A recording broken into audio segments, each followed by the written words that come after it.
রুমে সাউন্ড নাই ডাউন নাই এটা কি তোর বাপ আইনবো? হ্যালো, কই গো কালাচান বাদশা, তুমি কোথায় আছো? আমি পানির ট্যাঙ্কির উপরে। আমি আর নিচে যাবো না, আমি গলায় ধরে দেবো। চুপ কর, কাইলা পাতা, গলায় ধরে দিব ট্যাঙ্কির উপরে। এই এই রশি কি আসমানের সাথে বাঁধ দিবি রে? আচ্ছা ঠিক আছে ঠিক আছে, গলায় ধরে নাই না দিলাম, আমি ট্যাঙ্কির উপর থেকে লামনে পড়ে আত্মহত্যা করবো, তাও আমি আর নিচে যাবো না।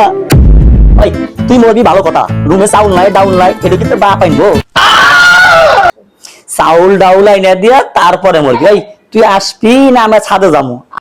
আমি যদি ছাদে যাই রে, আমি তো ব্যাটকাটা ফেলে মারবো। না না না না না ও না আসে, তুই আসিস না বউ, তুই আসিস না তুই আসিস না, আমি আসতেছি বউ, তুই ছাদে আসিস না। বইয়ের জন্য ঠিক মতো বই ধরে বললাম না, এবার নাই না বললাম পরবর্তী সময় মরমু।